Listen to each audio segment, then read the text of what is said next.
Opa, vamos ver como é que tá. Tudo bem? Você me ouve bem? Oxa, bem, você tá me ouvindo legal? Tô te ouvindo bem pra caramba. Tô te ouvindo Será que bem eu vou pra precisar caramba. de... Vou procurar. O pessoal tá Cara, chegando, mas enquanto eles vão chegando, eu vou fazer o é. seguinte: eu vou fazer uma apresentação tua aqui contando uma história.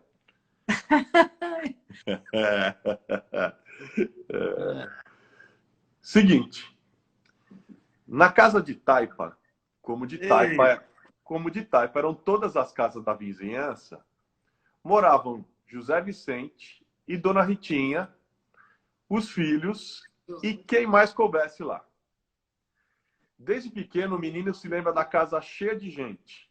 Gente, aliás, que vinha de toda parte. E encontrava naquela casa um abrigo seguro e afetuoso. Era uma vida de dificuldade, mas o menino nem sabe dizer como nunca faltou comida. Uma coisa é fato, também nunca faltou leite.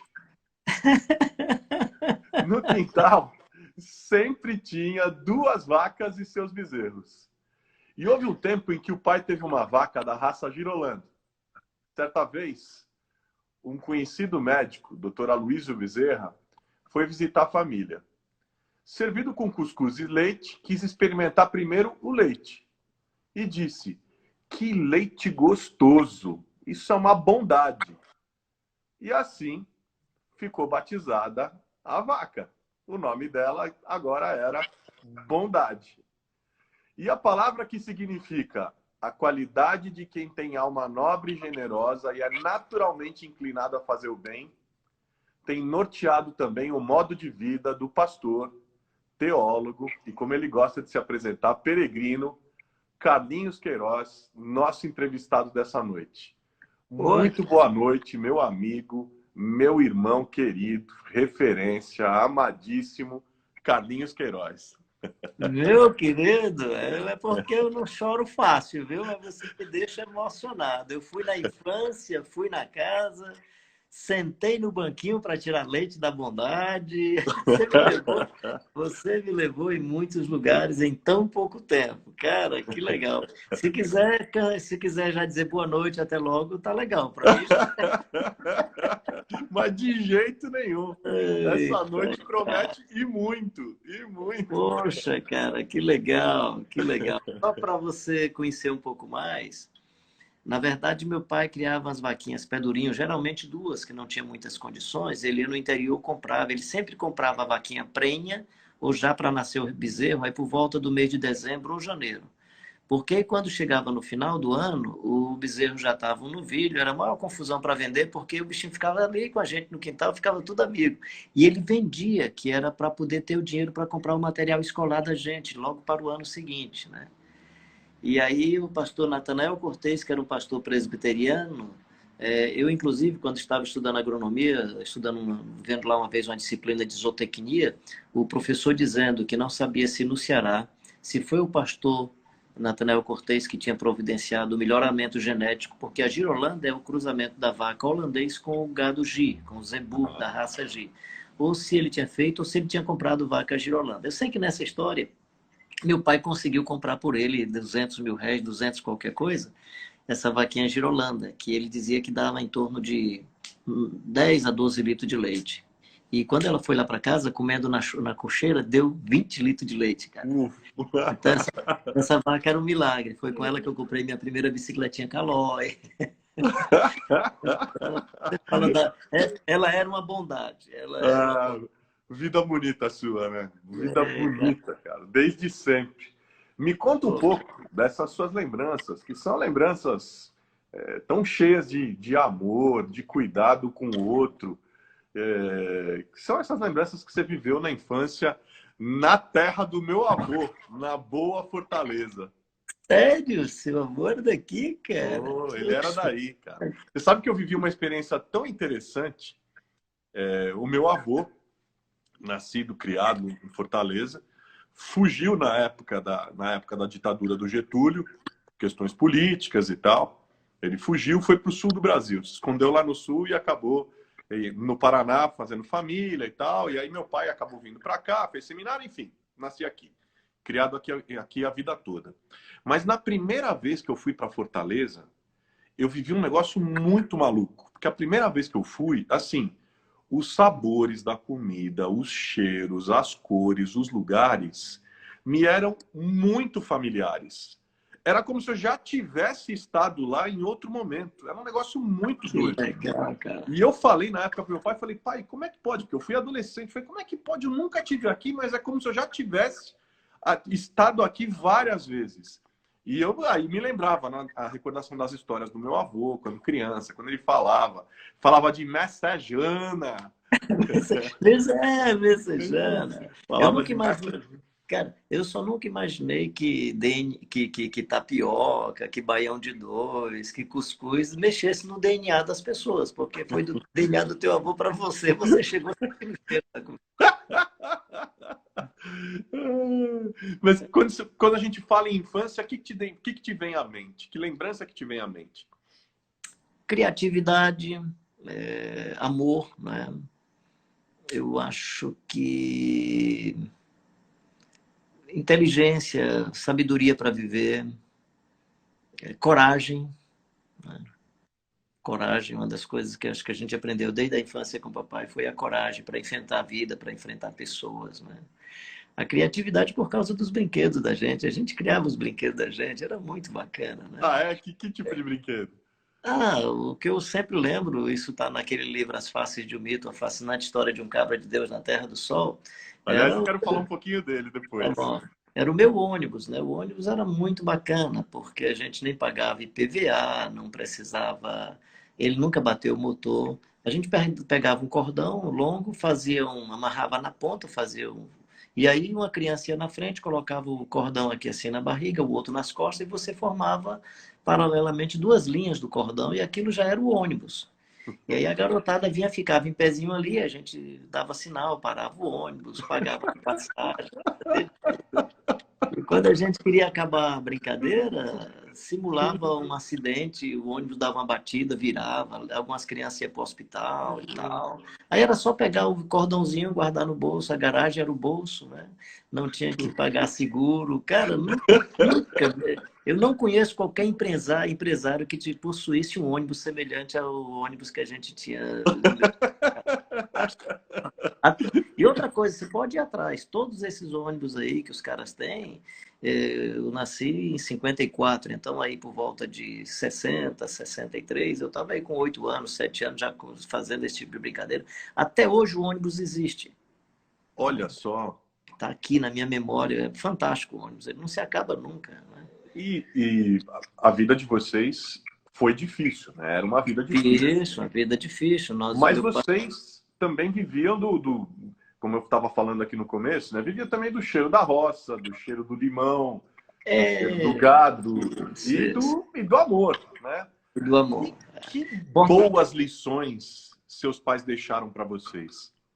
Eu acho que integridade, coragem, né? Eu acho que é uma das coisas que meu pai dizia assim, eu só tenho medo de ter medo, né? Ele realmente era um homem muito destemido. Cababão. Meu pai era um cababão, destemido, socorria pessoas. Ele não era valente, ele não era assim um brigão, mas eu me lembro uma vez ele tomando a faca de um cidadão que ia esfaquear a esposa. E meu pai não sabia jiu-jitsu, essas coisas. Nós tínhamos alguns irmãos, né? Um primo nosso que ainda hoje mora em Teresina, que é professor de uma academia de judô, era jiu-jitsu aqui em Fortaleza, em parceria com a do Hélio Gracie, lá no Rio de Janeiro. Então, e era engraçado, só um parêntese rápido, né? Meu pai tinha pavor a futebol, nós éramos proibidos a jogar futebol, mas a gente não era proibido a praticar jiu-jitsu. Eu penso que era porque a gente protegia na hora dos cultos, os cultos campais, se alguém viesse acabar o culto, os priminhos ali, os irmãozinhos resolviam a questão ligeira. Mas, assim, e aí ele ensinou muito. E meu pai não tinha essas habilidades, mas eu me lembro nesse dia que eu fiquei assim impressionado, né? Ele chegou, agarrou o braço do cara. Quando o cara viu o pastor, também não reagiu. Ele, pastor Queiroz, depois foi agradecer ao meu pai e tal. Então era um homem muito destemido. Tanto que a minha dificuldade é porque o meu pai era destemido, mas tinha estatura. Minha mãe era baixinha. Eu peguei a altura da minha mãe e a coragem do meu pai. Horrível. Aí não dá, cara. Aí não dá. Perigosíssimo. Perigoso demais, terrível. Então eu lembro da tenacidade para Pode falar, pode falar. essa criatividade para sobrevivência, né? Meu pai era muito empreendedor, família simples, muito pobre. Meu pai, até mais ou menos 50 anos de ministério, ele vivia ele mesmo mantendo o ministério. Ele fazia as andanças dele aí pelo interior do Rio Grande do Norte, do Ceará. Parte da viagem ele ia no caminhão chamado misto, que era um caminhão que na carroceria levava animais, feijão, arroz, os cereais, né? E duas bulés onde iam os passageiros, por isso que era chamado misto. Era misto, servia como transporte de pessoas e dos produtos da agricultura. Então ele fazia esse percurso, por exemplo, até a cidade de Apodi, depois ia o restante a cavalo, né? Uau. Então, era muito legal. Tem E uma, aí, tem uma história que eu acho assim, eu acho especialmente incrível. Claro que apesar da tristeza, da dor que ela acaba envolvendo, ela também é uma história que revela uma pureza que não tem tamanho. É aquela história do enterro das crianças no antigo bairro do Campo do Pio, lá em Fortaleza. isso. Como eram feitos os caixões e que papel as crianças tinham nisso? Conta isso pra gente. Cara, eu vou deixar você contar minha história mais do que eu, mas tudo bem. Que Olha quem tá legal. aqui, o Pedro do Borel, queridão. Que legal. Nós moramos num bairro muito pobre e num período de muita migração, né? Na década de 60, você tem 4,6 milhões de nordestinos, especialmente do semiárido, vindo para Fortaleza, Recife, Natal, São Paulo, Rio de Janeiro. É um período de muita migração. Então, esse bairro onde nós nascemos, onde eu nasci, parte da família nasceu aí nesse bairro, na época era um bairro praticamente rural, mas foi acompanhando todo o processo de urbanização e, claro, falando de outros bairros, isso que acontece hoje que a gente chama de favelização das grandes cidades. Mas era esse processo. E aí as crianças vinham numa época em que o sarampo ceifava as crianças, doenças que hoje se tem fácil controle, especialmente naquele contexto, naquela situação, era muito mais difícil, né? Então, morrer uma criança era quase que situação de todos os dias. E existia uma fábrica de sabão chamada Sabão Pavão, que ela vinha encaixotada em madeiras e os comerciantes vendiam naquelas pequenas mercearias do bairro. Então, quando morria uma criança, os pais era que faziam o caixãozinho da criança. A gente ia comprar aquele papel celofane para se era menina, uma cozinha, se era menino e tal. Nessa época já tinha essa história das cores. E aí, fecha o parênteses, ponto final. E aí, aí a gente ia pular os muros de algumas casas para pegar um galinho de rosa, de planta, para enfeitar o caixãozinho, né? E para o anjinho ficar mais bonitinho e tal. Então, até nisso havia um envolvimento comunitário, havia toda uma participação de solidariedade, de choro conjunto, né? De intercessão. E meu pai, pastor, sempre fazia esse momento de celebração. E como era família pobre, em geral, eu lembro bem de um Jeep verde e de um Jeep azul.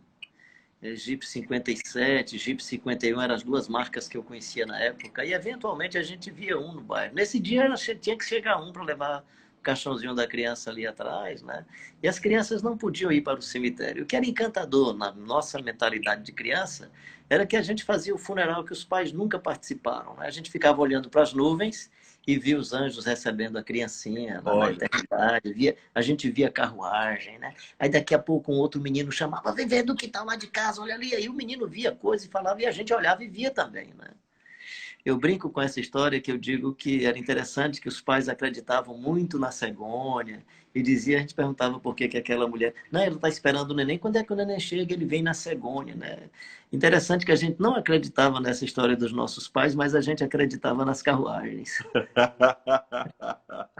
Ou seja, o que era imaginação do pai não afetava a mente da criança, mas o que era fruto do mundo lúdico da criança era encantador. Então, isso me faz lembrar. Eu lembro dessa época com muita saudade. Minha infância foi uma infância, de fato, encantadora. E teve uma coisa muito bacana nesse período. Eu era de uma igreja muito simples, onde as pessoas chegavam para aprender a ler, pessoas que trabalhavam como lavadeiras de roupa nas casas de família. Qual igreja era? Onde era, Carlinhos? Só O nome, pra... Igreja de Cristo nesse bairro, que é o Campo do Pio, depois Igreja de Cristo no Parque Araxá. Nós somos provavelmente a primeira vertente pentecostal nativa no Brasil. Surgiu em 1932, aí pelo oeste do Rio Grande do Norte, né? Uhum. E onde é que eu estava mesmo? Falando Você estava falando do. Ah, você estava falando que a imaginação dos pais não necessariamente interferia na dos filhos. Não, aí me lembrei de outra coisa, que era o seguinte, então, tinha muita gente pobre chegando na igreja e meu pai tinha uma índole muito Aí. interessante sobre isso, uma criatividade que era do pessoal aprender a ler. Então, a Leni, uma das minhas irmãs, ou a minha primeira irmã, foi uma das que mais ensinava essas pessoas. Eu cheguei a ensinar também, a Leci, que era para o pessoal aprender a ler lendo a Bíblia. E aí a igreja tinha uma programação de memorização de versículos. E em todo culto a pessoa ficava em pé e citava o versículo, né? O primeiro que eu aprendi foi: o Senhor é meu pastor, nada me faltará. Salmo 23 em primeiro. O segundo que eu aprendi foi: tudo posso naquele que me fortalece, Filipenses 4:13. Quem tem ouvidos, ouça o que o Espírito diz à igreja. O quarto versículo que eu aprendi foi: porque Deus amou o mundo de tal maneira que deu o seu Filho unigênito. E isso foi uma senhora que copiava no cadernetinho, Edna Medeiros, o nome dela. Ela criava e dizia, copiava e falava para. Então, era geralmente os adultos, mas eu na infância já estava participando por causa dessa senhora. E aí ela chegou para o meu pai e disse: olha, eu ensinava ao Carlinhos os versículos, mas agora é o senhor que vai ensinar.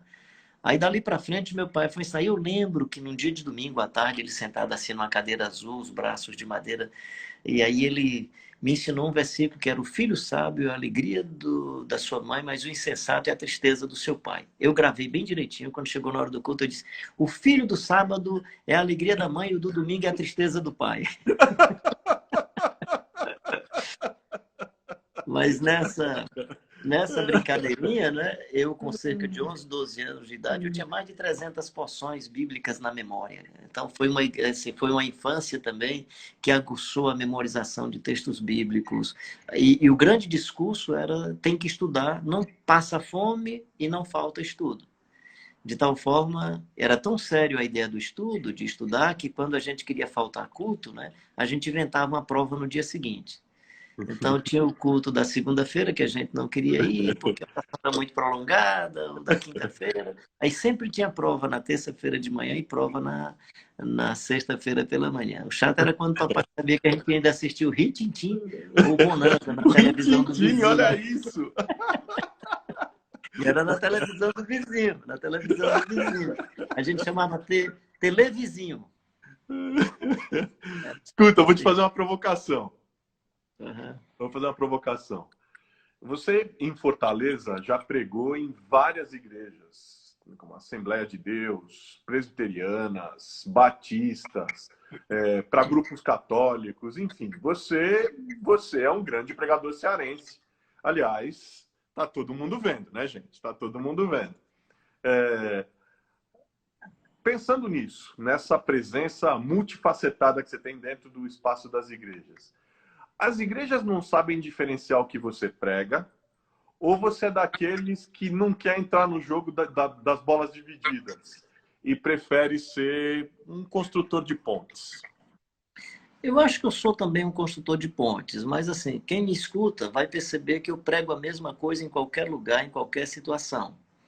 Ou seja, se eu estou entre católicos, eu vou de alguma maneira discutir ou falar alguma coisa sobre sacramentos ou a crença de que os objetos, depois da magia do sacerdote, fica mais poderoso. Se eu estou entre os evangélicos, eu mexo com o livro dos evangélicos. Então, assim, qualquer coisa que eu perceba que eu possa fazer alguém dar um salto a mais, eu vou ajudar com toda a possibilidade de que eu esteja equivocado, mas não vou evitar de falar o que eu sempre falo. Tanto que quem me escuta vai sempre me escutar, em geral, falando sobre os evangelhos e o Novo Testamento, faço citações do Antigo Testamento, mas dificilmente vai me ver fazendo uma elaboração, não que eu não...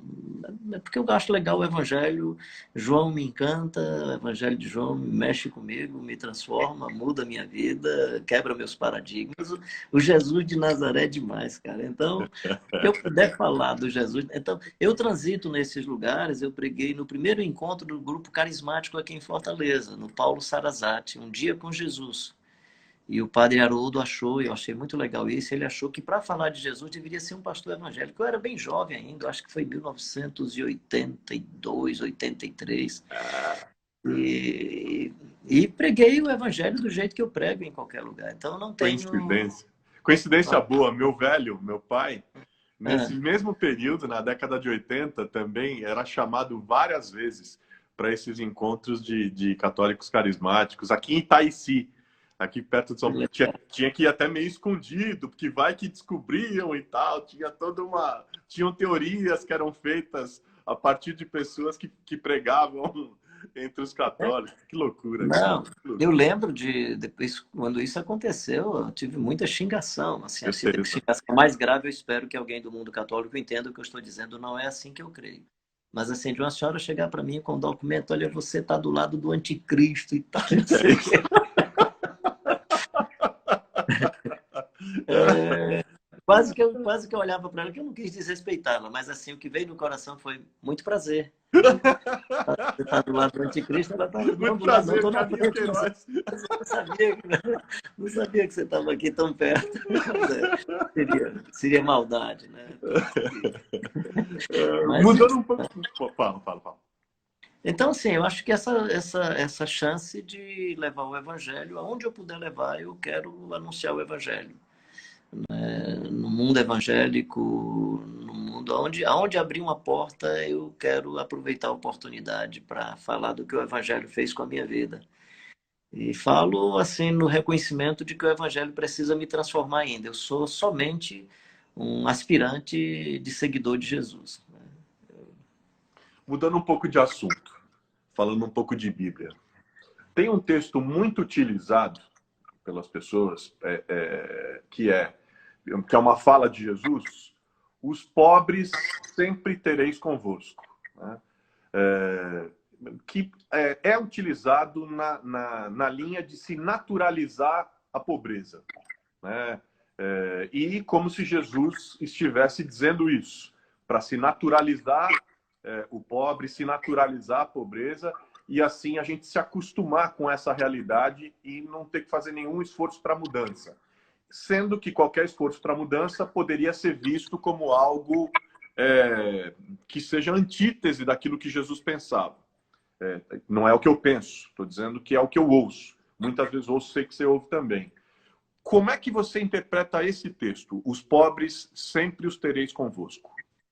A primeira vez que esse texto é citado é lá em Deuteronômio, se eu não estou enganado, é capítulo 15, mas é lá em Deuteronômio, capítulo 15, que é uma peça muito interessante. Antes de dizer os pobres sempre tereis convosco, tem uma outra premissa que é a mais importante do texto, é para que nunca haja o pobre entre vós.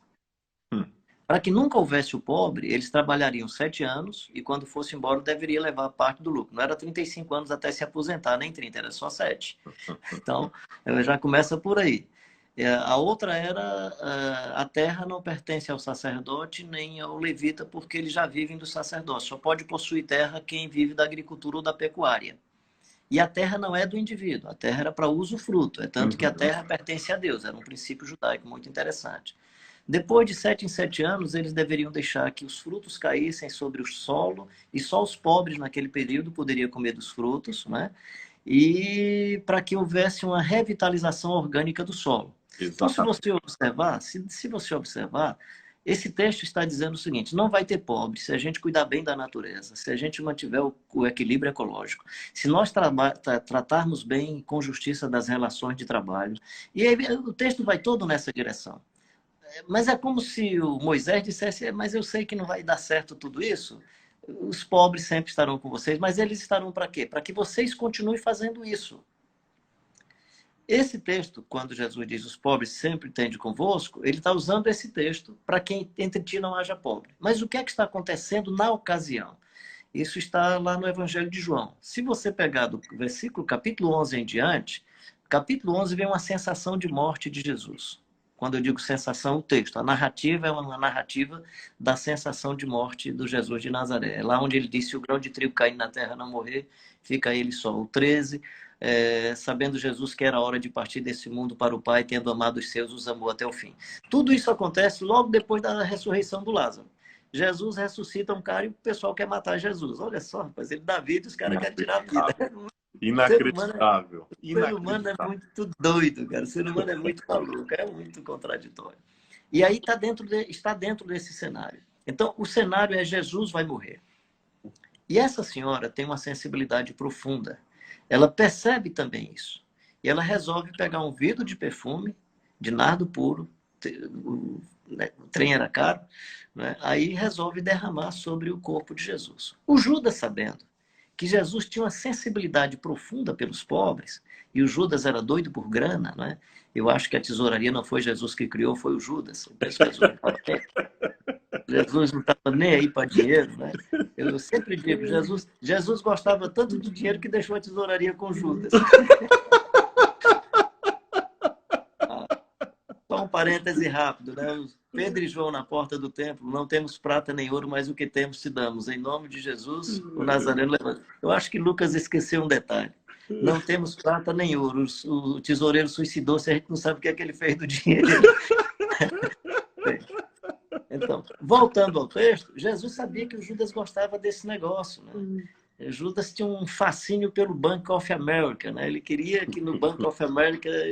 Depois eu posso conversar sobre essa história do Bank of America do Judas. Mas assim, só para dizer que o Judas era fascinado por negócio de dinheiro. Mas ele sabia que Jesus tinha sensibilidade pelo pobre.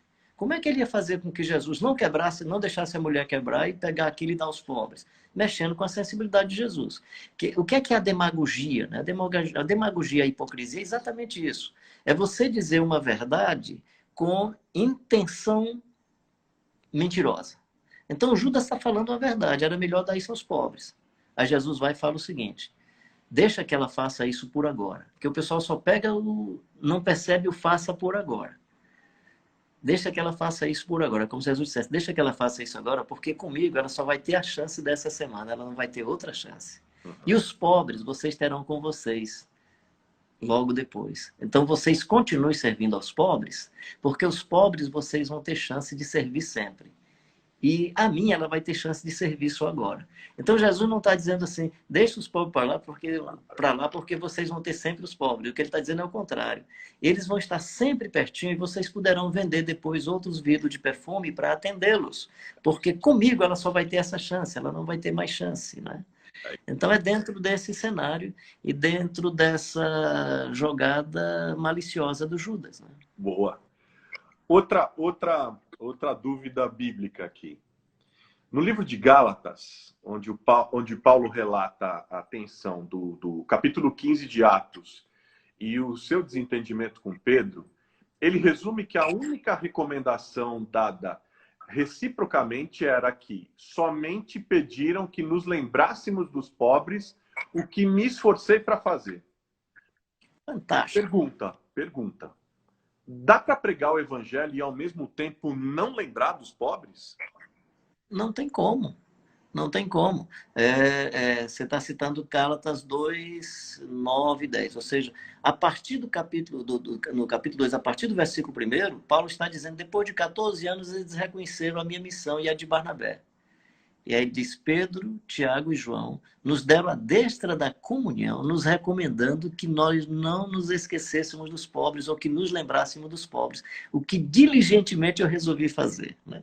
E aí Lucas, né? Lucas 4, 18 e 19, quando Jesus no templo pega o profeta Isaías, e aí quando chega ali pelo capítulo 60, possivelmente vai até 61, mas quando chega na parte, o Espírito do Senhor está sobre mim pelo que me ungiu para evangelizar os pobres. Se é para pobre de espírito também, tudo bem. Mas ele também libertou, deu vista aos cegos. Será que os cegos que Jesus deu vista era só cego espiritual? Se o cego não era cego espiritual, então o pobre também não é pobre espiritual. Agora, acho que Jesus curou cegos que tinham problema de vista mesmo, literalmente dessa visão do meio ambiente, né? Mas curou também cegos espirituais. Como também acho que Jesus cura os pobres, não é, que são tão ricos que não conseguem ser pobres, né? Aliás, pessoas que são tão ricas que não conseguem ter a virtude de ser pobre, né? Porque no evangelho, que é isso que é legal no evangelho, a grande virtude não é você ser o cara, é você não ser o cara. A grande virtude no evangelho é feliz os pobres de espírito, porque deles é o reino dos céus. Ou seja, feliz o cara que não é o Carlinhos que tem poder religioso, feliz o cara que não é o Carlos Bezerra que tem poder político, feliz o cara. E eu feliz o lascado.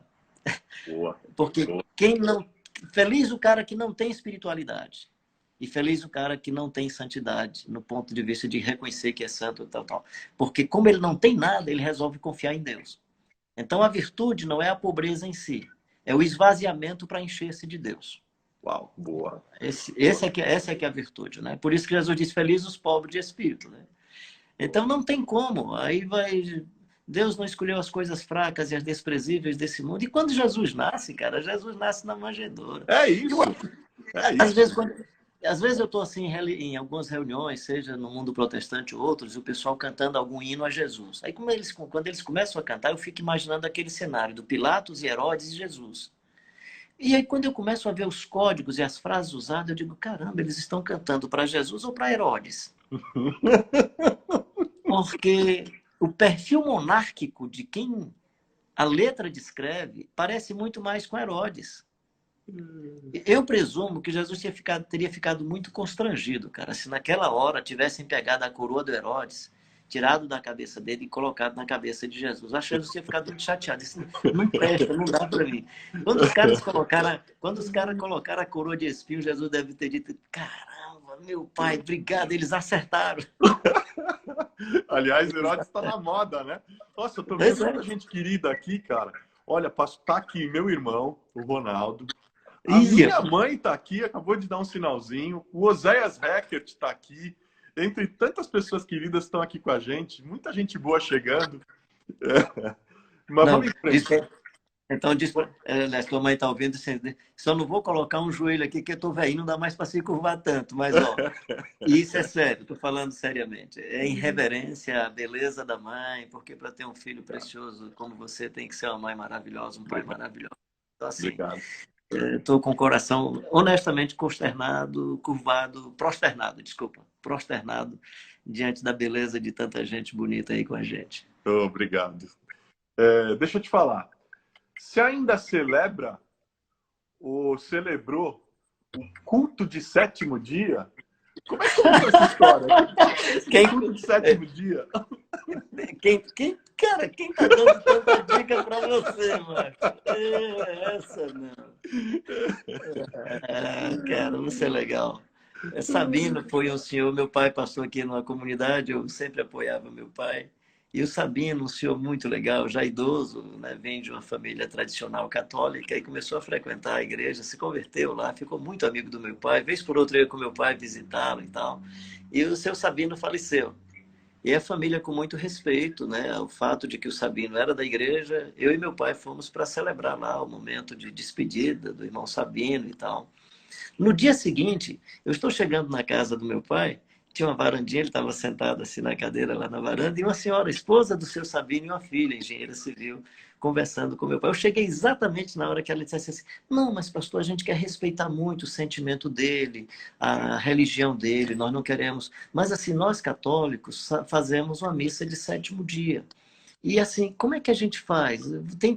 Aí eu já fui olhando e disse, não tem problema não, a gente vai fazer o culto de sétimo dia do seu Sabino, a gente faz aqui e tal. Aí meu pai escutou aquele negócio, falou, você é maluco, meu filho, como é que eu vou explicar para a igreja que a gente vai fazer culto de sétimo dia? Cara, o sétimo dia caiu exatamente no culto que ele chamava de culto de ensino, culto de doutrina e tal. Ele disse, é você que vai pregar nesse culto.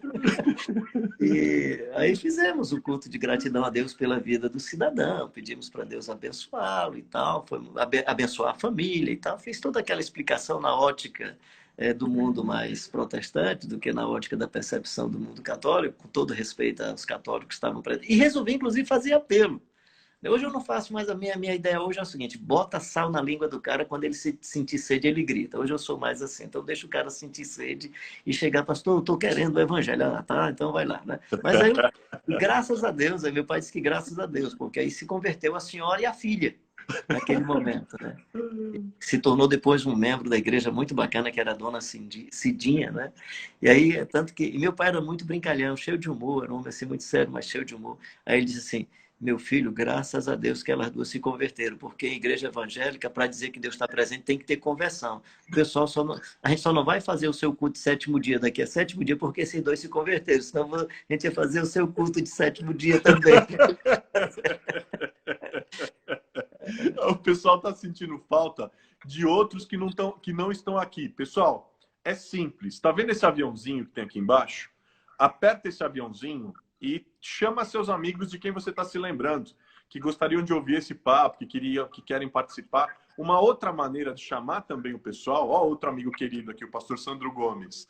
Uma outra maneira também de divulgar e de chamar o pessoal faz uma foto, faz um print da tela e coloca nos seus stories. Isso vai multiplicando a participação das pessoas e a gente vai bebendo aqui, vai bebendo, como está dizendo a Rosinalva, bebendo da sabedoria do Carlinhos Queiroz aqui, que tá nos enchendo a alma, inspirando a alma aqui hoje à noite. Deixa eu falar. Tem alguns anos já que você tem andado a pé pelo sertão nordestino. Como é que surgiu esse projeto? Quem participa disso com você? Quem é que tem participado disso? E, assim, é verdade que se eu te convidar para vir para São Paulo, eu tenho que chamar com uns 300 dias de antecedência? Isso é só utopia não possível, mas assim... No coração e na cabeça é exatamente isso. Eu gostaria de ser um tipo de cidadão que quando alguém chamasse você e dissesse, Carlinhos, vem pregar aqui em São Paulo. Cara, me avisa aí 300 dias antes que dá para eu ir na faixa aí de... Né, 100 dias antes, dá para ir na faixa de 30 quilômetros por dia e chegar aí daqui Bem, e aí eu gosto muito de peregrinar. Eu sempre já gostava de caminhar, né? Depois é que eu percebi que peregrinação é uma disciplina de espiritualidade muito importante. Talvez, no meu caso, tem sido a disciplina de espiritualidade que mais mudou a minha vida. E eu fazia percursos pequenos. Como meu pai evangelizava a cavalo e eu, na infância, meu pai compensava no período de férias, porque era assim, eu fui dos homens lá de casa, eu acho que o menos inteligente, eu fui o único que aprendeu a tirar leite de vaca. E aí eu tinha que tirar leite de vaca diariamente enquanto os outros dormiam, cara. Eu tinha que acordar muito cedo, tinha que acordar muito cedo, 5 horas da manhã, para chegar às 7 horas na escola. E, por favor, não estou fazendo nenhum discurso aqui sobre trabalho infantil, acho que criança tem que estar na escola e ter lazer. E meu pai tinha o maior cuidado com isso. É tanto que as minhas compensações eram exatamente viajar com ele no período de férias. Então, eu tive muitas dessas chances de viajar na garupa de um cavalo, ou às vezes num pangarezinho mais manso e tal, né? Que os fazendeiros arranjavam para o meu pai sair fazendo evangelização.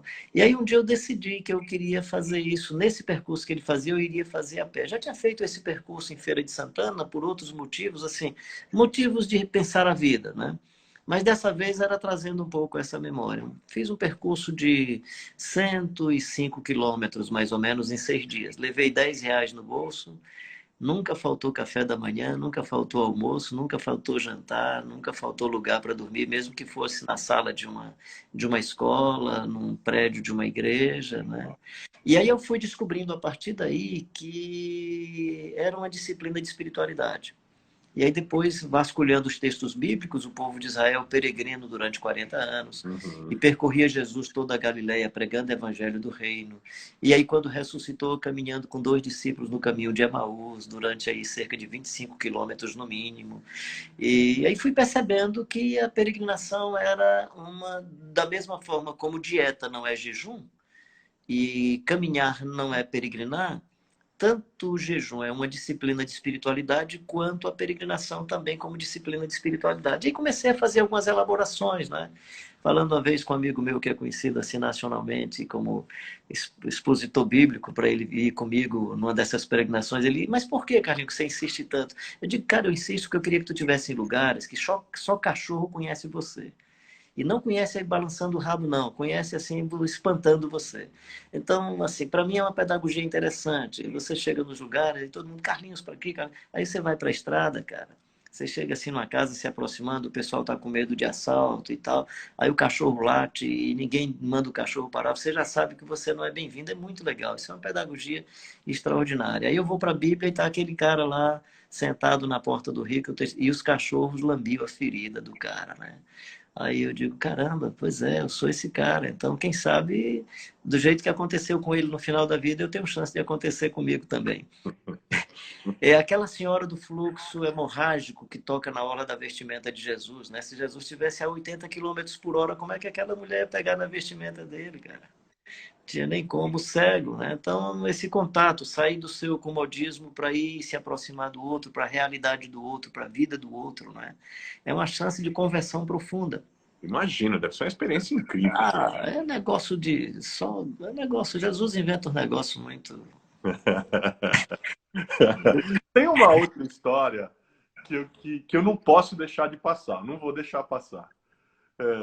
Você tem dois companheiros, eu diria filhos únicos, mas preciosos, que são o Brioso e o Azulão. Eles ainda existem e um vive com ciúme do outro? Rapaz, eles existem, cara. Eles existem. O Brioso é o paletó que eu ganhei do esposo da Leni, que é minha irmã, o Afonso. Ele celebrou o casamento e tal, e com alguns dias ele, Carlinhos, esse paletó é para você. E me deu o Brioso, cara. E o Brioso, ele é legal demais, é um paletó bacana. Só que ele é muito exigente, ele é muito chato, ele só quer ir para culto de formatura, ele só quer ir para congresso importante, ele só quer ir para casamento chique. É um cara chato. Uma vez eu estava num evento internacional da Visão Mundial em Singapura e levei o Brioso, assim, por causa do clima, né? E numa noite eu resolvi, eu disse, cara, já que você não saiu do quarto, ficou todo o tempo preso, eu vou tirar você hoje à noite. Aí tirei, mas eu fui de sandália. Cara, ele ficou muito chateado comigo. Ele só queria se fosse de sapato, e de sapato bem engraçado, bonitinho e tal. Então o Brioso é um paletó chato, né? Eu sempre conto, eu fui num congresso desses, eu cheguei aí em São Paulo, e o voo atrasou um pouco. Quando eu cheguei já em cima da hora de falar, né? E todo mundo com crachá. Quando eu fui adentrando no salão, a mocinha que estava controlando com outras pessoas a entrada disse, por favor, o senhor já tem crachá? Eu digo, não, minha querida, então o senhor não pode entrar. Eu digo, não, tudo bem. Aí fiquei lá, assim, daqui a pouco, Carlinhos, já está na hora de você. Eu digo, não, estou aqui já há um tempo. Tá? Aí ela disse, senhor pastor Carlinhos, eu digo, senhor, filho, por que o senhor me disse? Você não perguntou? Você não perguntou? Quando eu cheguei em casa, cara, eu fui contar essa história pro Brioso. Brioso, cara, eu fui contando para o Brioso, né? Aí ele disse, claro, você não me levou. Se você tivesse me levado, teriam perguntado o seu nome, tinha perguntado quem você é. Eu digo, não, o meu nome não, tinham perguntado o seu. Ou seja, quando eu vou com o Brioso, ele aparece mais do que eu, cara. Eu não sou ninguém, eu não sou nada quando o Brioso vai. O Brioso ele é muito importante. Muito bom! O Azulão, não, você perguntou assim, se ele disputa, não tem ciúme. Não, não, o Azulão é muito tranquilo. O Azulão topa ser travesseiro, cobertor, faz batismo em açude, lagoa qualquer, é muito tranquilão. O Azulão é legal demais, é muito tranquilo. O Brioso não é mais chato, né? A, a filha uma das filhas do Ricardo Gondim, né, um dia perguntou para mim, a gente contando essa história, ela disse, como é que você teve essa ideia de conversar com seus paletós? Eu disse, você acha que eu sou louco, filho? Eu não converso com eles é que conversam comigo, eu não converso com o paletó. O paletó é que conversa comigo e eu respondo, né? O Ricardo Barbosa uma vez me perguntou, quando eu morresse, com qual dos dois eu queria ser sepultado, né? Eu disse, pô, cara, isso é uma pergunta difícil, né? Mas aí pensei um pouquinho, eu digo, eu quero ser sepultado com o Brioso. Ele disse, você acha que vai ficar um defunto mais bonito? Você gosta mais do Brioso? Não, é que eu quero um dia matar esse desgraçado comigo.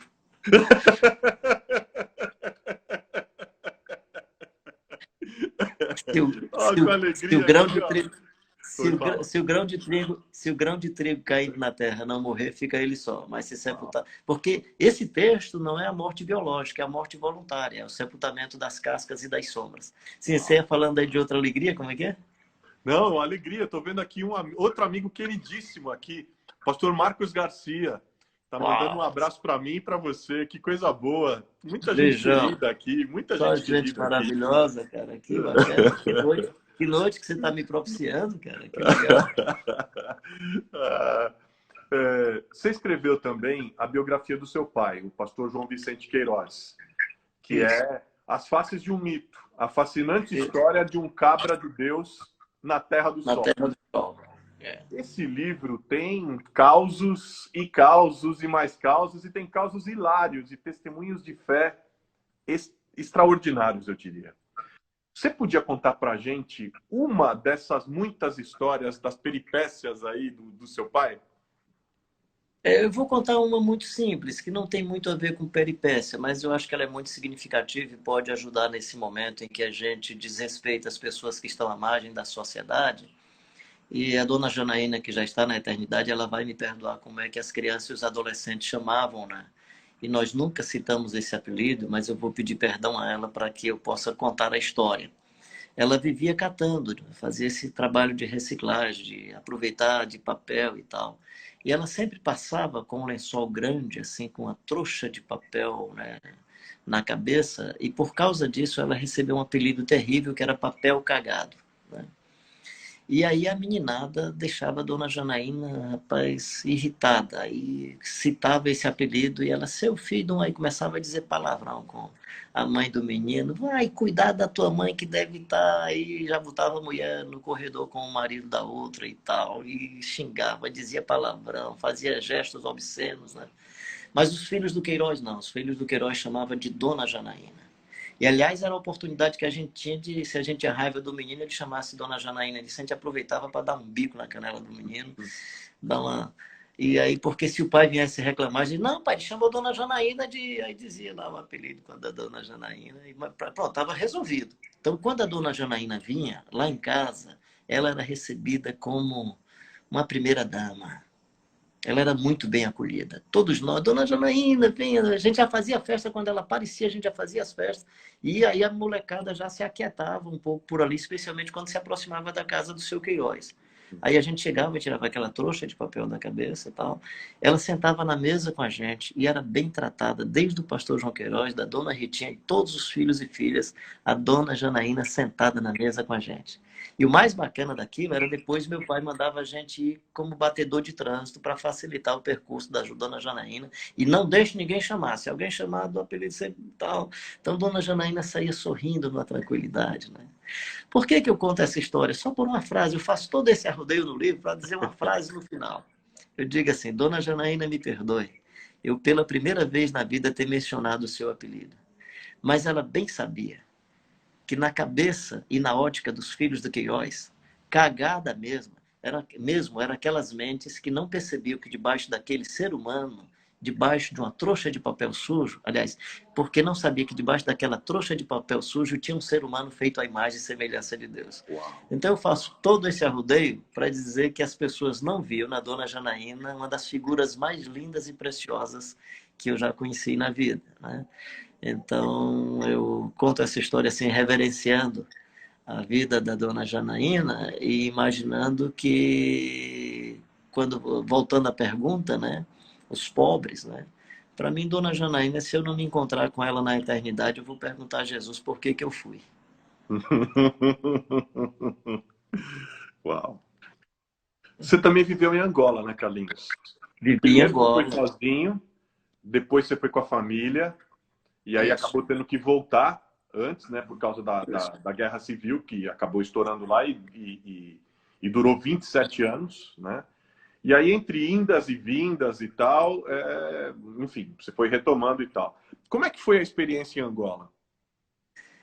Acho que foi das experiências mais fecundas da minha vida. Tanto que quando perguntam a minha idade, eu digo que a idade cronológica é 66, mas a vivida é 315. Porque os 3 anos que eu passei em Angola, eu aprendi a contar como se fossem 30. O que eu aprendi de evangelho, de vida, de pessoas com capacidade de resiliência, de reconstrução da vida.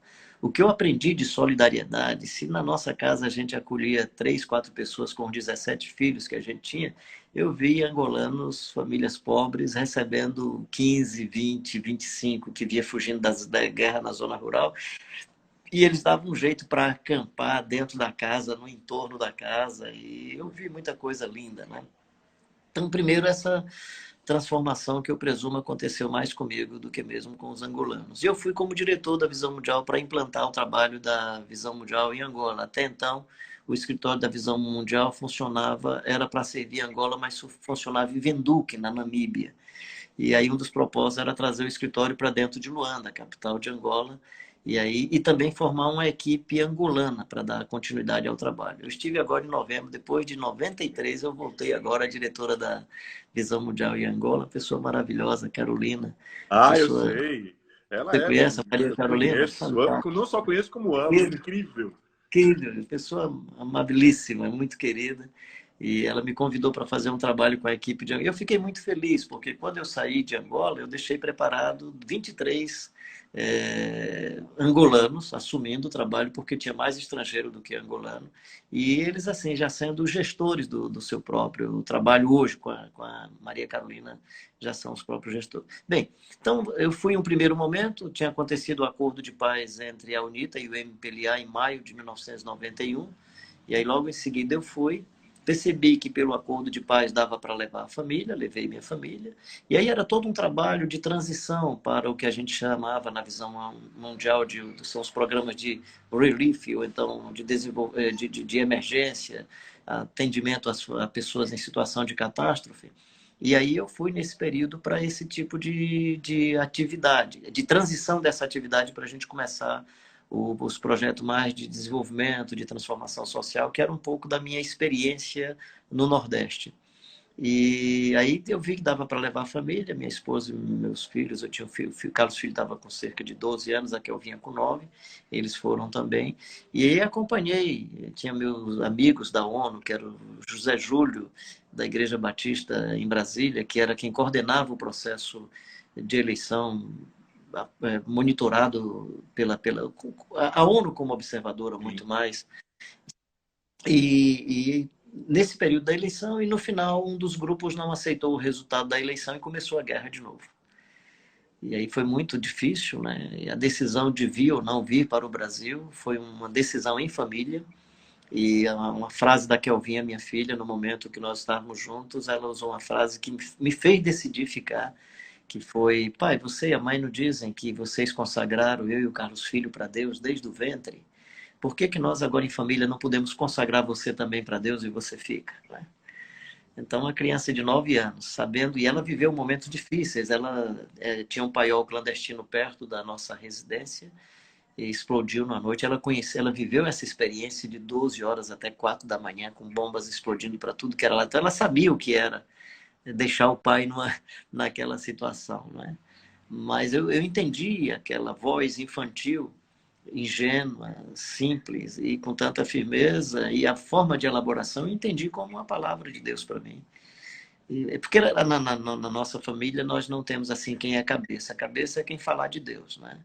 Então ela foi cabeça naquele momento. Então, aliás, aqui em casa eles são sempre mais cabeça do que eu. A Dia é muito mais santa, muito mais perto de Deus. Eu vou querer ser cabeça no lugar desse, cara. Ela é assim com Deus, cara. Toda vida que ela faz dá certo. Quando eu faço dá meio errado. Essa mulher de oração santa, me Igual minha mãe. orientar, me inspirar para a vida. Eu quero só viver, mano. Minha cabeça é muito doida. Se minha cabeça dá só para mais ou menos arrumar minha vida, e desarrumar a vida de todo mundo em casa, cara. Escuta, então... a gente tem 2 minutos, porque o Instagram tem um tempo limite, né? Aí a gente vai interromper 30 segundos e a gente volta para aquele momento que é do pinga-fogo, que é o, tá legal. É o ping-pong. Mas nesses 2 minutos finais aqui, antes de interromper o Instagram, eu queria te fazer uma pergunta, que é sobre igreja. Eu queria aproveitar essa oportunidade do momento que a gente está vivendo e perguntar para você exatamente sobre essa conjuntura difícil que a gente está passando. Né? Como é que você acha que as igrejas devem atuar nessa pandemia e como elas vão sair no pós-crise? Como é que elas sairão para o pós? Eu digo isso honestamente, sem nenhuma presunção e sem nenhuma arrogância, digo isso celebrando as pessoas que são da nossa comunidade. Acho que nós nos tornamos mais igreja do que em qualquer outra época da nossa experiência. nós somos uma comunidade que fez a opção de não ter estrutura. Nós não temos. Nós usamos o auditório de um colégio para usar o dinheiro para apoiar crianças pobres e o projeto Procica que a gente tem. Assim, e é porque o pessoal ainda não decidiu ir para a praça, porque eu gosto mesmo é da praça, né? Por causa do Apocalipse, que diz assim, eu não vi nela templo nenhum. E logo em seguida assim, eu vi uma praça e no meio dela um rio com a de água viva. Porque o templo é do sacerdote, a praça é nossa, né? Então a praça é democrática, né? Então, temos aprendido a ser igreja nesse sentido, né? De apoiar, de estar junto. Temos vínculos e os vínculos estão revelando para a gente que, a despeito do isolamento social, os vínculos têm cada vez mais sido fortes, né? E aí, claro, a gente usa toda a tecnologia que a gente tem hoje. Paulo usava os papiros e as cartas para mandar para as igrejas, porque era a tecnologia que ele tinha. Então, nós temos outras tecnologias para atravessar esse momento, né? E cuidando das pessoas que não têm acesso a essas tecnologias para fazer contato telefônico, as pessoas estarem mais perto com todo o cuidado e com toda a profilaxia.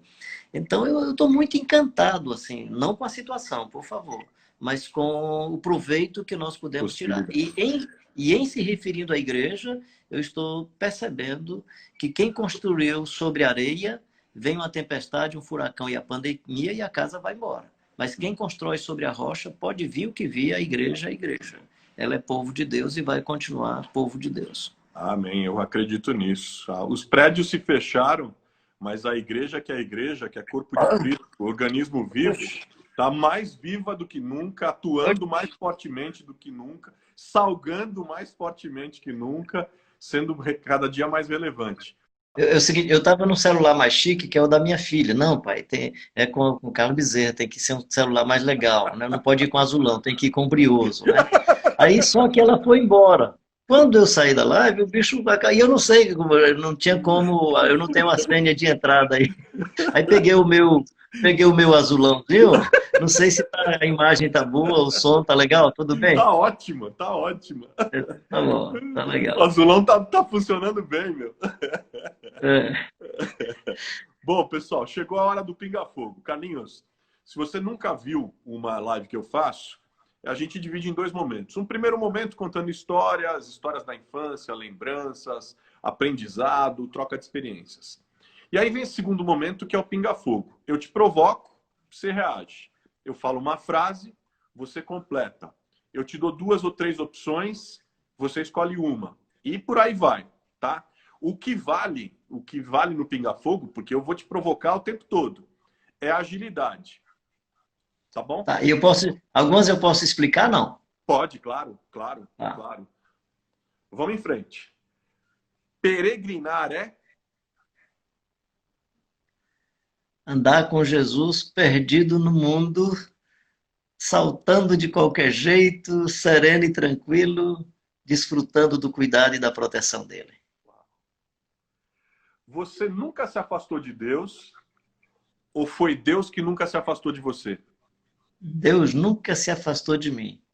E acho que se eu quisesse me afastar dele, ele não deixaria.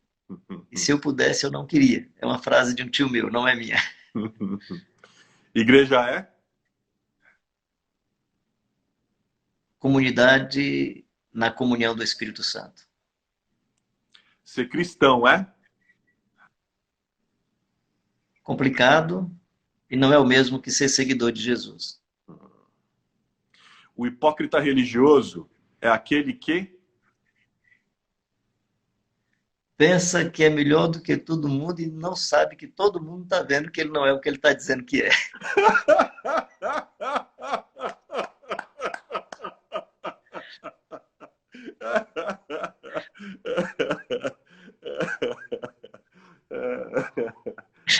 O Rubem Alves diz que os homens trocam voo por gaiolas.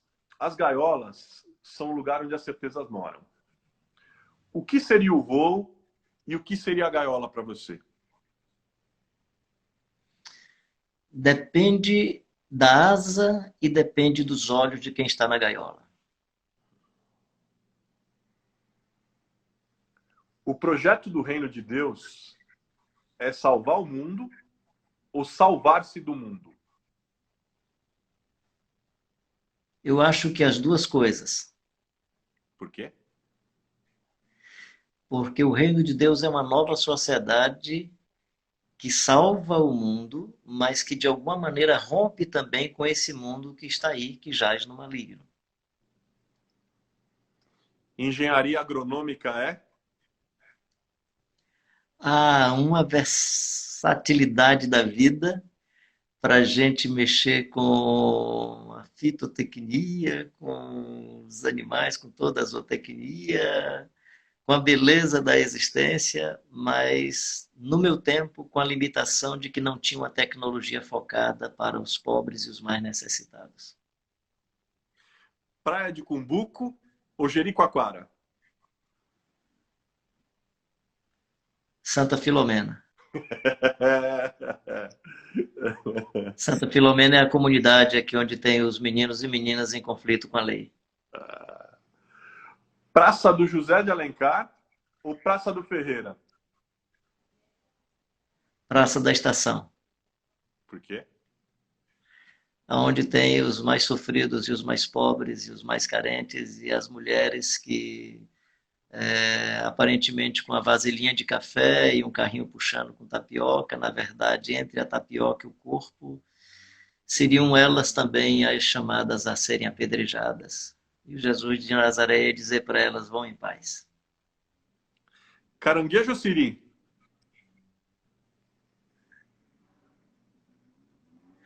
Tomate,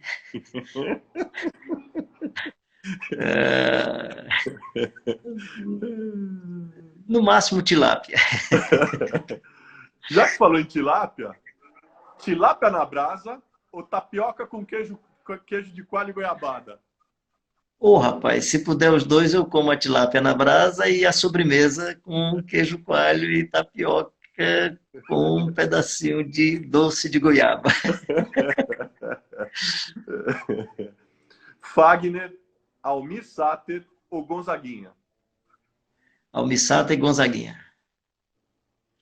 E aí, entre os dois, Cajuína ou suco de cajarana? suco de cajarana.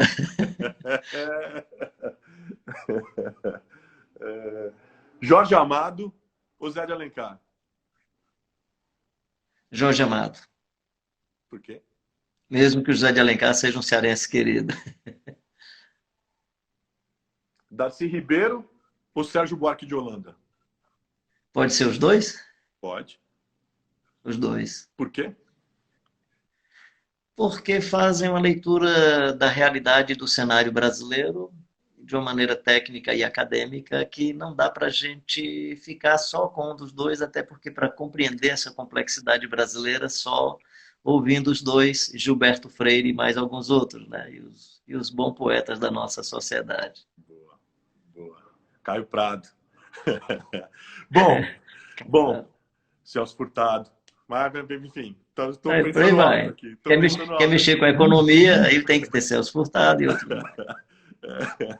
Vamos acabar logo com esse conflito que surgiu aqui, que, aliás, que se aprofundou aqui na live. Brioso ou azulão?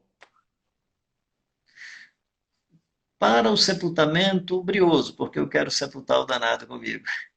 Para deixar como exemplo de vida, acho que o azulão é mais legal. Prestativo, simples, não faz confusão. A única coisa que me preocupa no azulão é que o jeito dele é sempre do perder e o outro ganhar. Eu acho que ele precisa ter mais tenacidade que a tenacidade do brioso, né?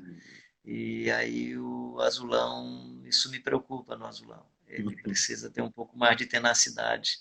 Ele é simples como as palomas, mas ele precisa ter a prudência das serpentes. Não no sentido de picar, né? A prudência da serpente é que ela percebe o perigo e a temperatura de quem chega para atacá-la, né? O azulão acho que é mais ingênuo nesse aspecto. Ele é muito bondoso, muito legal, mas ele é capaz de ser enganado. Família é? Um ninho fabuloso para a gente existir e viver de maneira despida. E ser avô? Ser avô é? Uau! Uma eternidade que eu aprendi muito cedo. Eu não fui pai, eu fui vovô dos meus filhos. Ó, o pastor Eu Sandro... sempre, Pode falar, pode falar. eu sempre coloquei na cabeça que eu queria ser um pai com coração de vovô. E acho que fui um pai com coração de vovô. Ó, a Fernanda está insistindo numa pergunta aqui. Por que subir no púlpito das igrejas descalço? Porque não dá para subir pelado, né?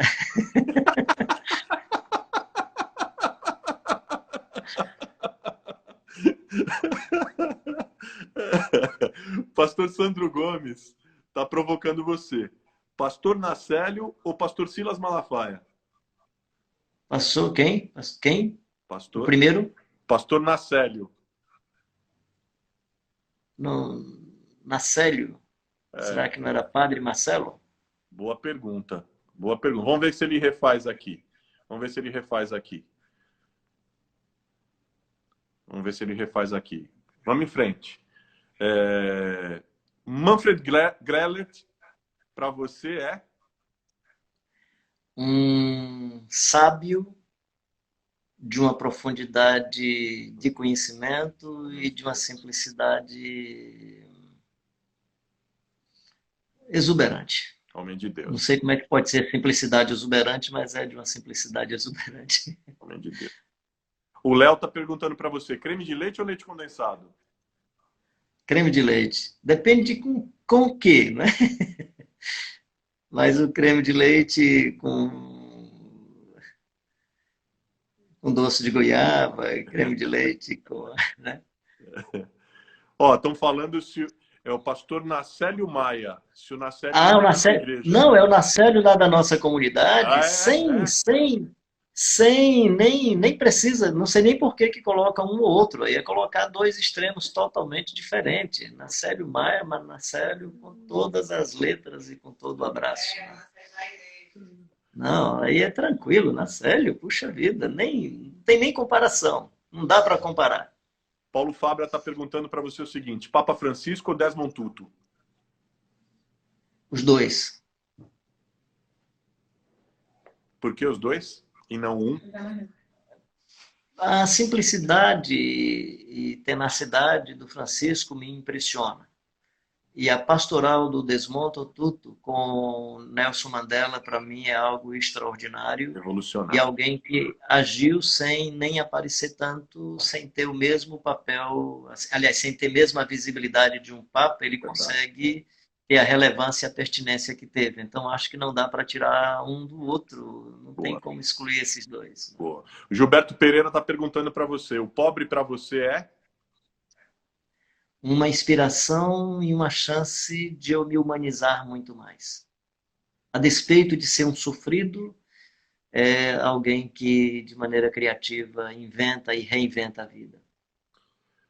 Viver e não ter vergonha de ser feliz ou ando devagar porque já tive pressa?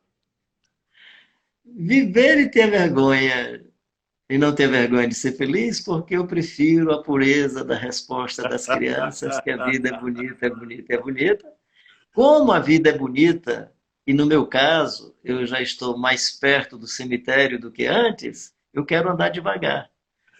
Porque se eu tiver pressa, eu vou chegar muito ligeiro no cemitério. E o meu sonho, de fato, é ir para o cemitério a pé. Meu sonho de final de vida, se Deus me der chance, eu quero ir a pé para o cemitério, porque o meu Jesus a quem eu sigo foi caminhando até a morte. Se eu puder, eu quero ir caminhando até a morte. E aí, inclusive, quero ir caminhando, se você estiver por lá, assim, fico em pé e um amigo empurra lá dentro do túmulo e tal, e dá o caixão para um pobre que não vai precisar usar caixão. Quero ir a pé. E quero ir a pé não é porque eu amo a morte, não. Eu quero ir a pé porque eu amo a vida. E aí quero ir desfrutando a vida, do sol da minha cidade. Falar do Ceará do meu avô. Por causa do sol sempre presente, o Ceará é a terra da luz. Mas também, paradoxalmente, foi no Ceará que houve o lendário episódio da Vai ao Sol,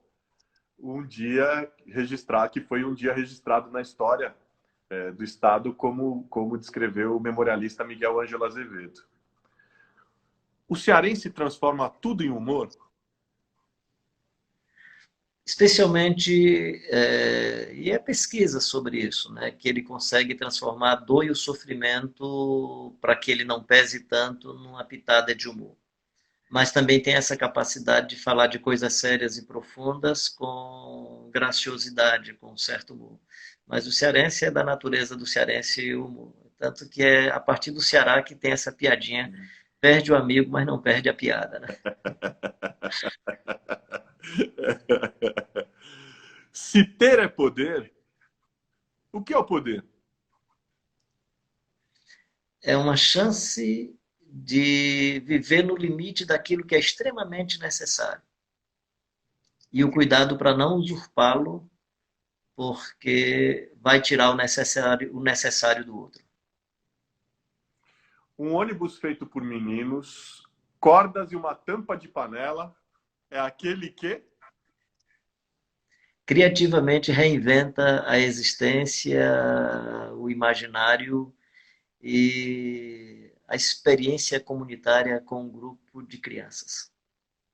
O Zanon aproveitou a pergunta aqui e tá perguntando para você. Qual o melhor humorista cearense? Chicanísio, por causa da elaboração inteligente em comparação aos demais. Vamos falar de gíria. Vamos falar de gíria cearense, vai. Você é uma autarquia?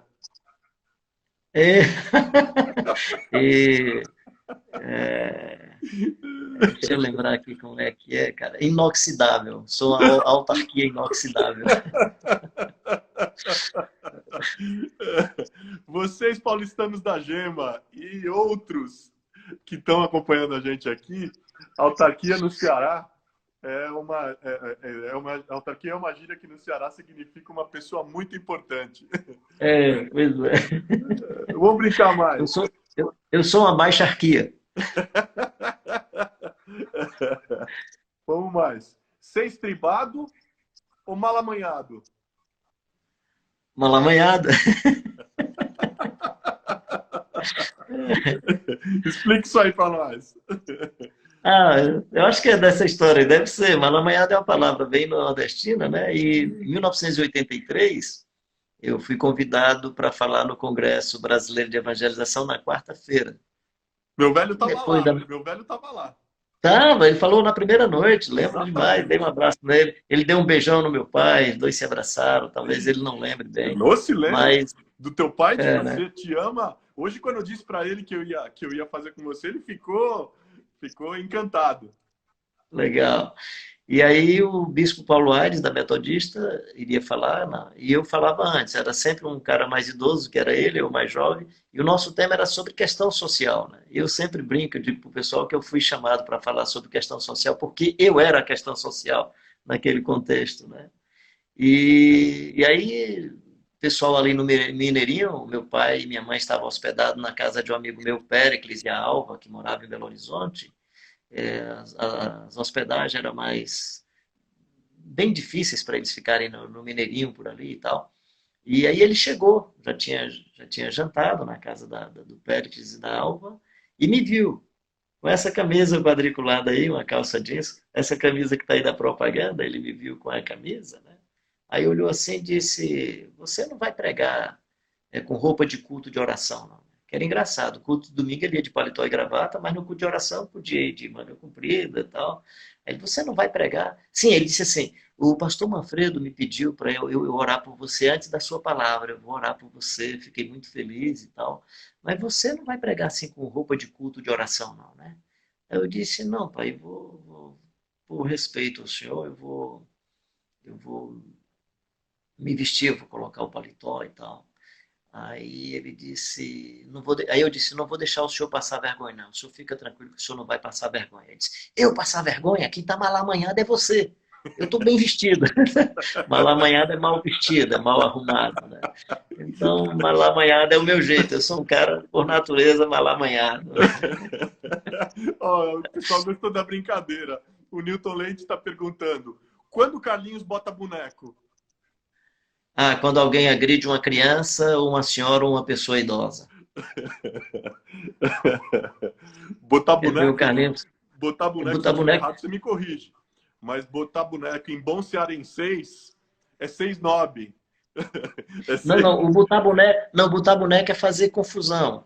Por exemplo, é o cara que cria situação chata e tal. Agora, botar boneco pode ser também esse momento de você provocar uma briga, provocar uma situação, né? Então, se alguém agride uma criança, eu boto boneco pra Ah, não cima é do aquela cara. coisa de, oh, vou botar boneco, vou fazer Não, não, não. pose e tal. Botar boneco, não, não. Botar boneco é também o cara chato, né? Mas botar boneco pode ser isso. Aquele cara que tá cheio do álcool, né? Que chega na esquina e Ah, fica fazendo entendi. confusão, é botar boneco. O cara tá botando boneco, né?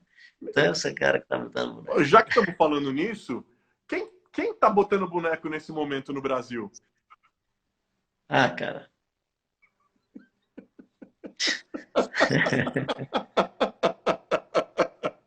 A família toda.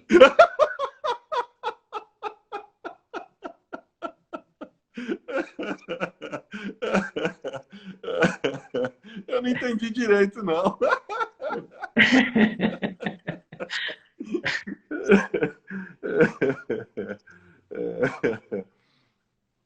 Você costuma ir para a igreja, pregar de chinelo com uma Bíblia pequena.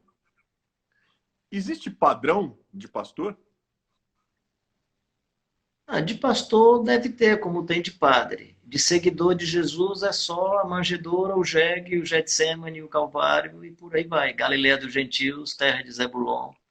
Então, se o cara quer ser pastor, tem que seguir a religião dele direitinho. Se o cara quer ser padre, tem que seguir a religião dele. O cara é rabino, tem que seguir a religião dele. Quer ser seguidor do Jesus, tem que pensar em alguma coisa que comunique pela estética outra coisa, né? Então, Você falou na morte, você falou da maneira com a qual você gostaria de ter sua morte. O que você gostaria de ver escrito ou de ter escrito na sua lápide?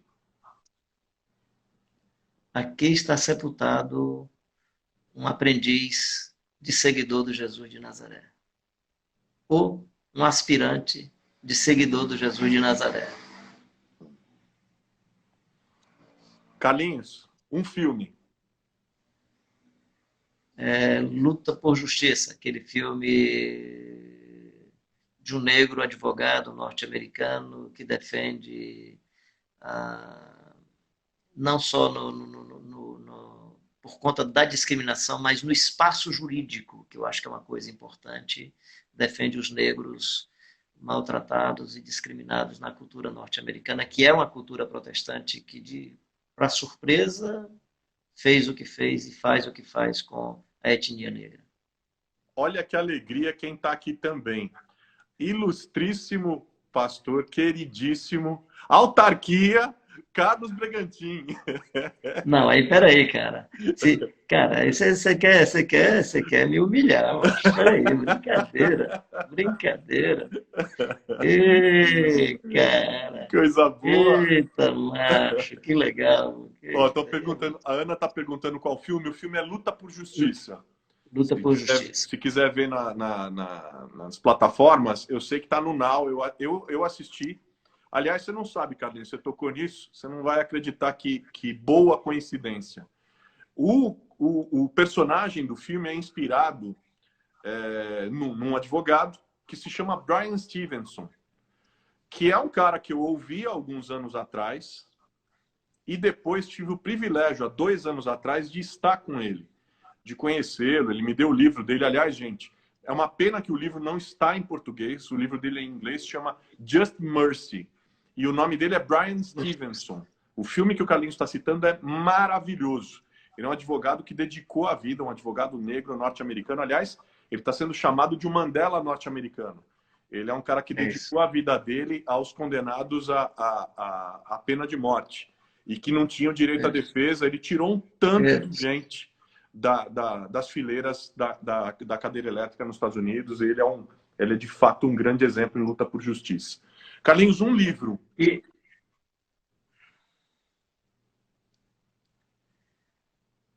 Ai, deixou assim, eu tá me vindo aqui a cabeça, mas é porque fez para mim, não sei se vai... Assim, o que me ajudou muito, pode até ser entendido como um livro de autoajuda, mas foi muito bom para um momento da minha vida na juventude, foi Os 7 Hábitos das Pessoas Altamente Eficazes, do ponto de vista de planejar minha vida e a minha existência.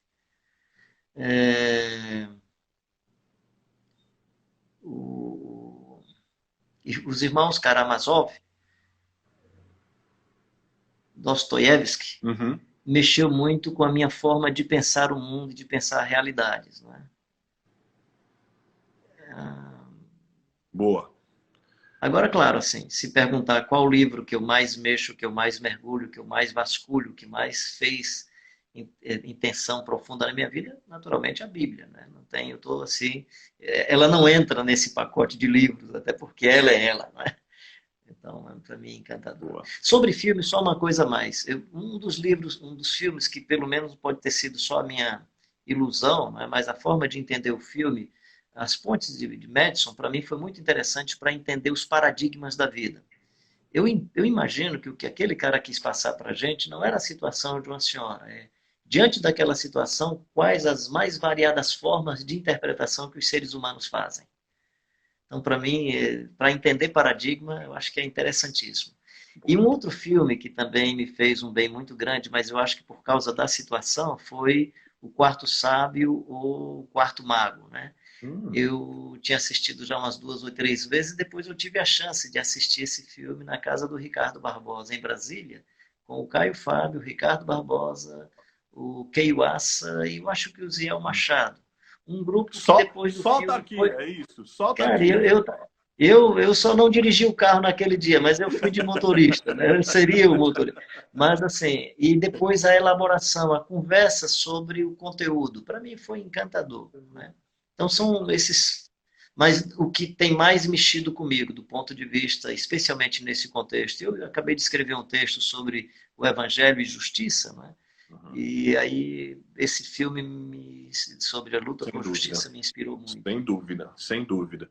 Aliás, está aqui o Valtinho, grande teólogo no boteco, figuríssima.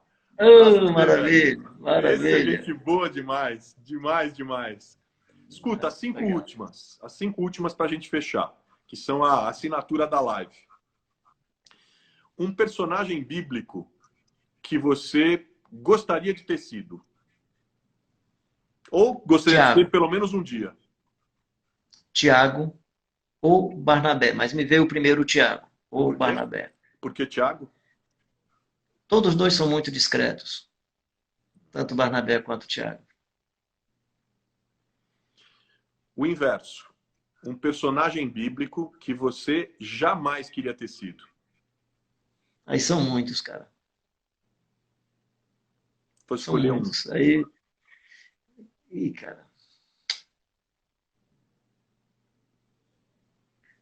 Manassés. Por quê? Derramou sangue de criança, praticou muita violência, prejudicou muita gente. O rei Manassés. Uma cena bíblica que você gostaria de ter participado, gostaria de ter visto. Jesus lavando os pés dos discípulos e eu fazendo a maior briga para tomar a bacia da mão dele para lavar os pés dele.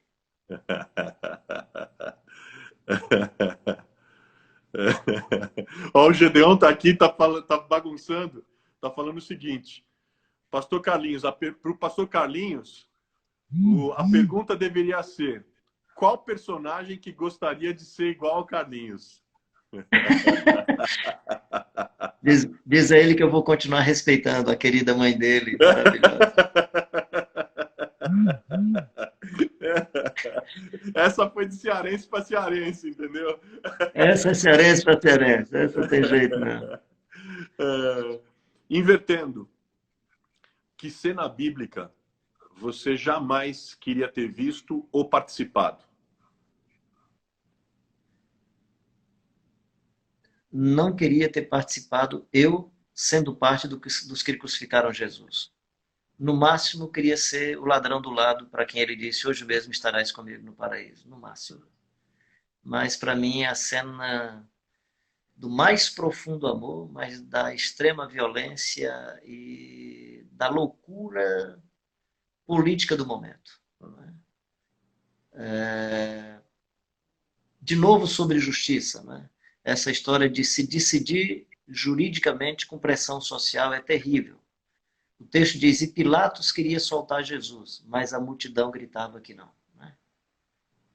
A Pior, multidão gritava crucifica. pior. Né? Ainda a multidão gritou por Barrabás. É, o... Aí veja bem, o cara estava tão intencionado em não crucificar Jesus, ele sabia que a decisão jurídica mais correta era não crucificar Jesus.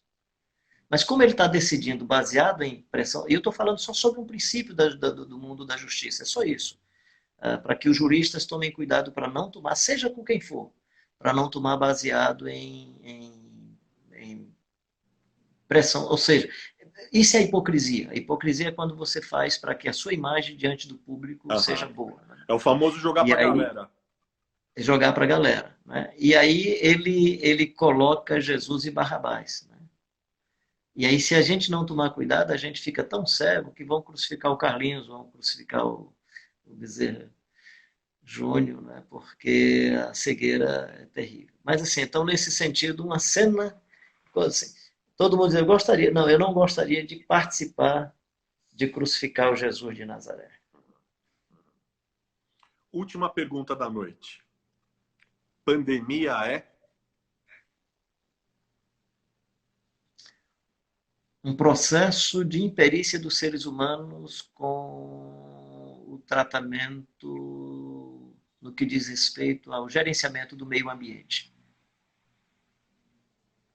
Se é, claro que a ciência vai dizer isso mais adiante, se é que ela veio do manuseio e do manuseio inadequado com animais silvestres. Se for, então é um sinal dessa loucura, dessa brutalidade do ser humano no que diz respeito a como lidar e como gerenciar bem todo o ecossistema. Muito louco. Ontem eu ouvi, todas as lives que eu fiz, eu falei sobre pandemia e tal, e no final, pandemia é e tal. E ontem eu ouvi uma resposta tão inusitada do poeta que estava aqui, do Sérgio Vaz, que ele falou, eu nunca tinha ouvido isso. Ele falou, queria até que você comentasse. Ele falou, pandemia são os anticorpos da Terra reagindo às agressões do homem.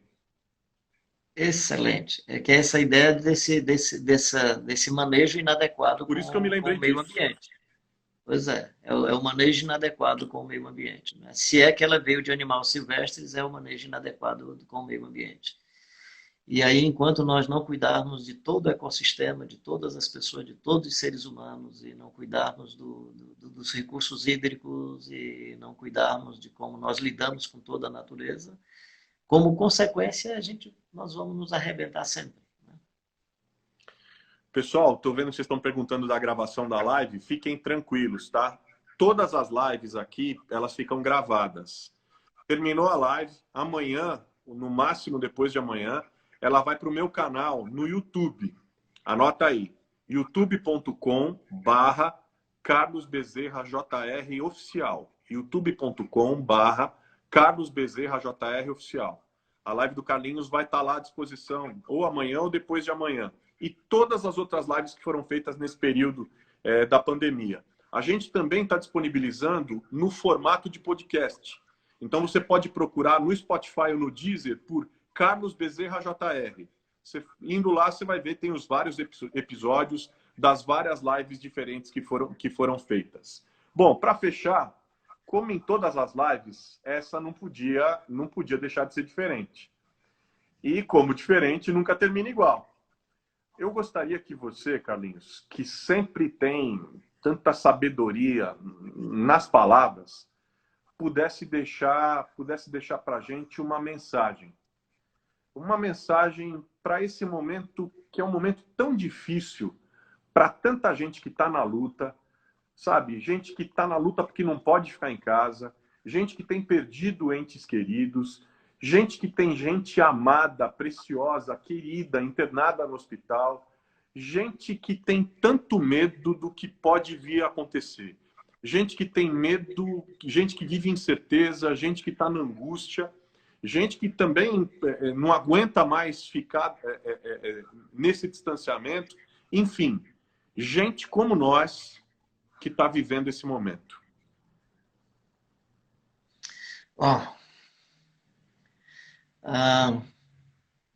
primeiro, as circunstâncias da vida dependem da forma como nós elaboramos na nossa interioridade as coisas, não é? O momento mais duro ali para os discípulos, de novo a história do Calvário, da morte de Jesus, né? Que é Calvário, lugar de caveira, lugar de tormento.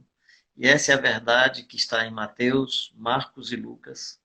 João faz uma elaboração diferente. João não chama o lugar que Jesus morreu de Calvário, porque a Maria Madalena passou pelo Calvário. E quando a Maria Madalena passou pelo Calvário, ela levou perfume. Coisa de ser feminino, gosta de perfume. Foi lá, levou perfume, né? E ela viu um rapaz de madrugada. Já estava escuro, o momento estava escuro, ainda escuro, e ela viu um moço. E ela pensou que fosse um jardineiro. Se ela pensou que fosse um jardineiro, João precisou explicar por que ela achou que era um jardineiro. E aí no capítulo 19, versículo 41, João diz assim: no lugar onde Jesus fora crucificado havia um jardim e nele um sepulcro novo. Então, só o João diz que não existia Calvário, diz que existia jardim. Ou seja, dependendo de como nós elaboramos as circunstâncias da vida, nós podemos transformar o Calvário em jardim. Nós podemos transformar os momentos de profunda dor em bálsamo, nós podemos transformar o choro em consolação e por aí vai. Então, para a interioridade das pessoas, eu quero animar a fazer uma elaboração a partir do seu coração e da sua cabeça, a despeito de toda a dor, a despeito de todo o isolamento, você se descobrir mais como ser humano dentro de você, se descobrir mais gente, cuidar mais de você, cuidar da sua interioridade. Para quê? Para que, estando bem inteiro e bem inteira, você possa, então, ser solidário com o sofrido e a sofrida.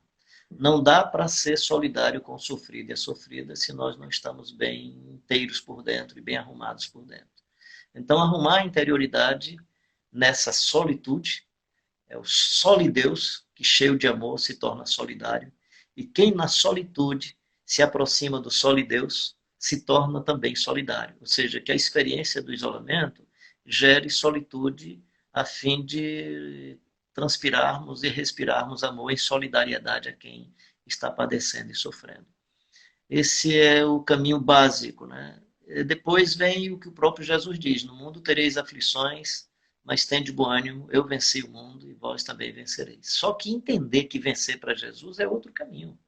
Por exemplo, para Jesus vencer não é não morrer, para Jesus vencer é não odiar, é não matar quem está matando, é não ficar violento como quem está violento. A vitória de Jesus não é porque ele não morreu, a vitória de Jesus é porque ele continuou amando a despeito de tudo. Essa é a vitória. A grande vitória da vida não é porque o meu processo biológico acabou, é porque eu consegui superar o processo biológico com todas as suas dores e as suas aflições, sendo um ser humano pleno, completo e inteiro. Então, quero animar a todos e a todas. E o quanto puderem, consolem as pessoas que precisam de consolação, sejam solidários com quem precisa de solidário.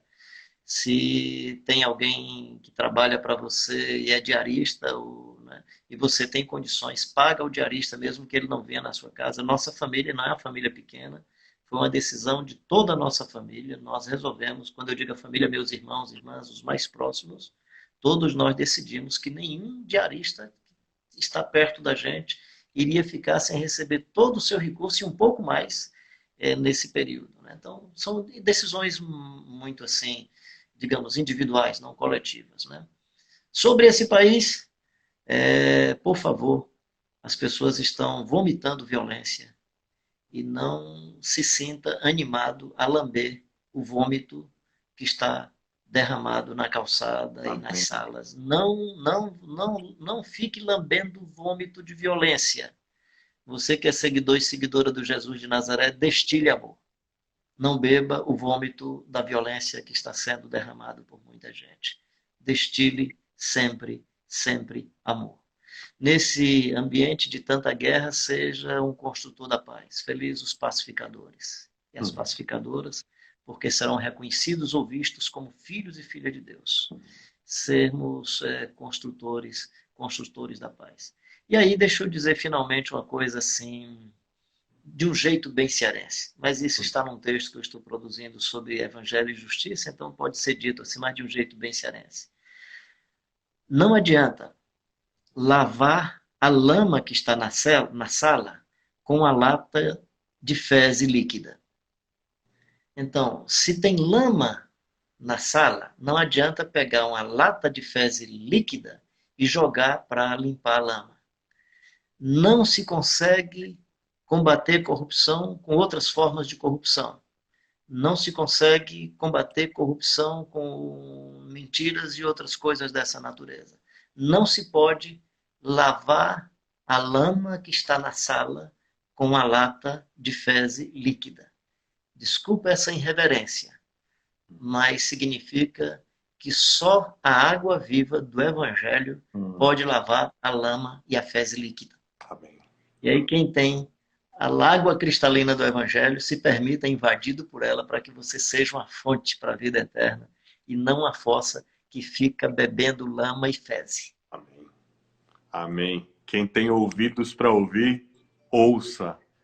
Irmão, muito, muito, muito, mas muito obrigado. Obrigado por compartilhar um pouco da sua sabedoria, experiência, da riqueza da sua vida.